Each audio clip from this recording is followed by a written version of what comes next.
আমাদের যখন পেনের কালি শেষ হয়ে যায় তখন কিন্তু আমাদের আর মনে হয় পেনগুলো আমাদের কোনো কাজে লাগবে না, কিন্তু আমরা পেনগুলোকে সুন্দরভাবে কাজে লাগাতে পারি।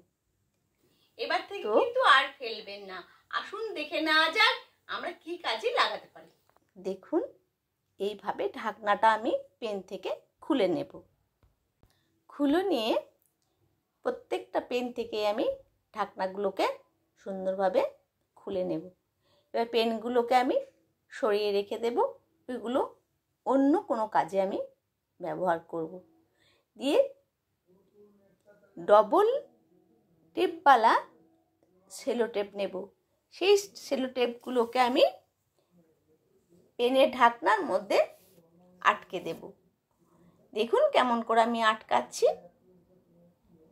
এইভাবে আমি আটকে দেব। এবার চলুন আমি এগুলোকে কোথায় লাগাবো। যে কোনো আলমারিতে দেখুন এইভাবে কিন্তু আমি আটকে দেব। আটকে দিয়ে আমি পরপর সুন্দরভাবে এগুলোকে আটকে দিচ্ছি।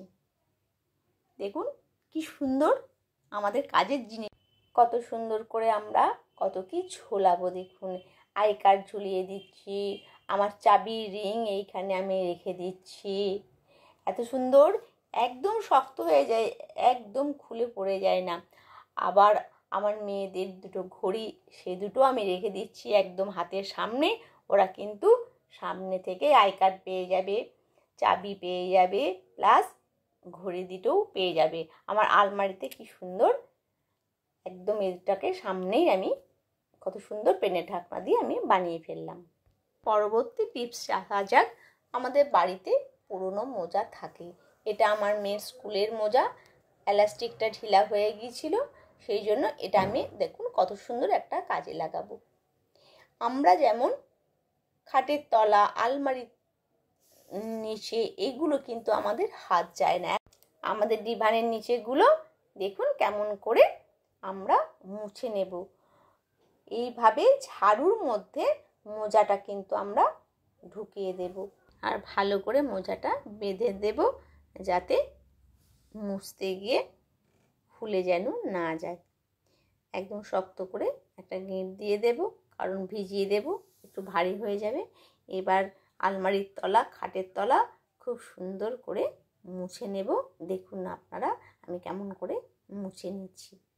এইভাবে ঝাড়ুটাকে ভেতরের দিয়ে খাটের তলায় ঢুকিয়ে দেব, দিয়ে যত নোংরা থাকবে নোংরাটাও ঝাড়ু লাগানো হবে, প্লাস ঘরটাও আমার মোছা হবে। না হলে এই নিচেগুলো আমাদের হাত যায় না, মোছাও হয় না। দেখুন কি সুন্দর করে আমার কিন্তু মোছা হয়ে যাচ্ছে ডিভানের তলা। এইভাবে ড্রেসিং টেবিলের তলা, আলমারির তলা, ডিভানের তলা সবই সুন্দর করে কিন্তু মোছা হয়ে যাচ্ছে। আলমারিটাও অনেকটা বড় হলে হাতটা আমাদের ভেতরে ঢোকে না, সেই জন্য এই পদ্ধতিটা অবলম্বন করলে আপনারা অবশ্যই সুবিধা বুঝতে পারবেন।